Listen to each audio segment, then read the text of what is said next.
Hello everyone! Ngayon naman po ay magluto tayo ng Chicken Bicol Express. Ito nga pala ito yung ating chicken. Ayan, ginayat ko nga pala ng pa-cubes. At maglalagay din tayo ng chicken feet.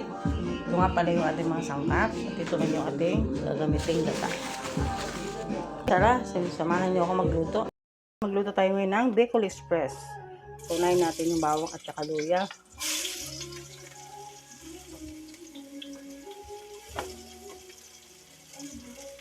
Isa-gisa lang natin guys.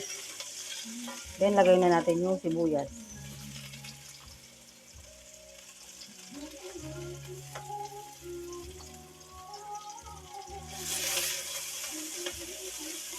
So ngayon guys, pag ako nagluluto ng Bicol Express, igigisa ko lang guys ng kaunti.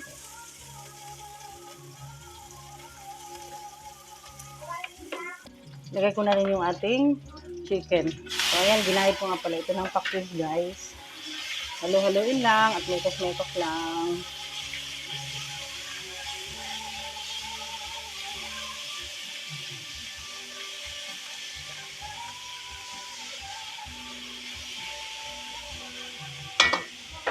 So ayan guys, sila ko na yung aking chicken. Silagyan ko na rin ito ng pamintang durog.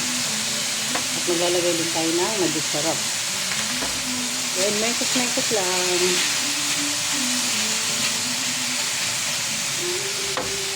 Dahil ako na yung ating chicken, nalagyan ko na rin ng mga pampalasa. So pwede na natin ilagay yung siling haba at yung labuyo. Naglagay nga pala ako ng 2 pirasong siling haba at 2 pirasong siling habuyo. Para naman hindi masyado maanghang guys. So next natin ilalagay na natin yung ating pangalawang siga. Yan.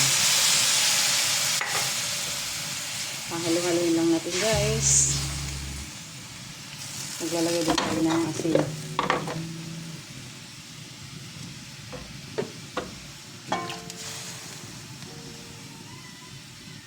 Ayan guys, cover muna natin.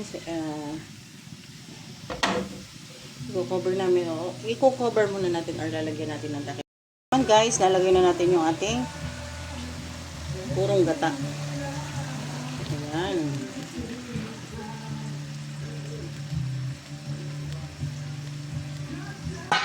Mekos-mekos lang natin mga guys. Guys, so napakalapot ng ating Bicol Express, Chicken Bicol Express. Amoy pa lang, ulam na.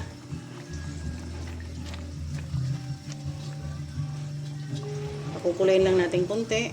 At mamaya-maya ay papatay na natin yung apoy guys para hindi masunog. Bago yan, titikman muna natin guys kung okay na yung kanyang lasa. Ano natin guys. Adjust natin yung lasa ko. Medyo kulang pa kung ano pang kulang.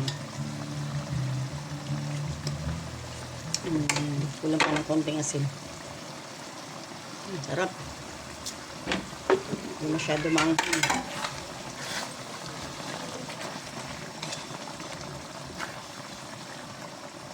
Ayan guys, ito na yung ating Chicken Bicol Express with feet or paa ng manok.